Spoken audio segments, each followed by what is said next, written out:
Adoshi बोगद्याजवळ tanker पलटी झाल्यामुळे मुंबईच्या दिशेने ज्या एसटी बसेस आहेत त्या सगळ्या फेऱ्या त्यांच्या रद्द करण्यात आलेल्या आहेत। मी सध्या स्वारगेट एसटी स्टँडवर उभा आहे आणि ज्या ठिकाणी आपण बघितलं तर एरवी या ठिकाणी शिवशाही असेल, शिवनेरी असेल यांच्या मुंबईच्या दिशेने ज्या गाड्या असतात त्या मोठ्या संख्येने या ठिकाणी उपस्थित असतात। पण आज आपण जर पाहिलं तर सकाळी 9 नंतर ही सगळी सेवा जी आहे ती रद्द करण्यात आली आहे। काही प्रवासी आपल्या सोबत आहेत। दादा, किती वेळ झालात तुम्ही या ठिकाणी थांबलात आणि कुठे जायचंय तुम्हाला?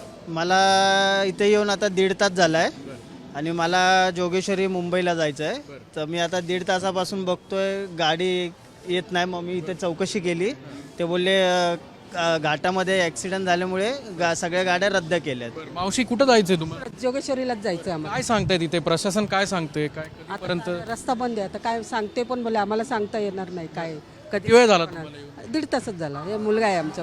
कसं जाणार आता? आता आम्ही घरी जाणार, मग दुसऱ्या सकाळी जाणार। काका, कुठून आलेत तुम्ही?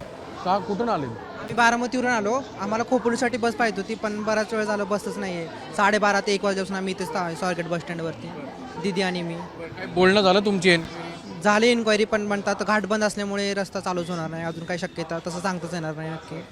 जर प्रवाशांची प्रतिक्रिया पाहिल्या तर अतिशय बोलक्या आहेत, कारण एस टीने प्रवास करणारे मोठ्या संख्येने प्रवासी जे आहेत ते शिवनेरी असतील किंवा शिवशाही या गाड्यांनी मुंबईच्या दिशेने प्रवास करतात। मात्र आता या अपघातामुळे संपूर्ण वाहतूक जी आहे ती कोंडी त्या ठिकाणी झाली आणि त्यामुळे एस टी प्रवासी बस सेवा ज्या आहेत त्या रद्द करण्यात आल्यात। काही वेळातच ही सेवा पुन्हा सुरू होईल असं आश्वासन एस टी प्रशासनाने दिलंय। त्यामुळे नेमकी आता ही बस सेवा कधी सुरू होते हे पाहणं महत्त्वाचं असेल।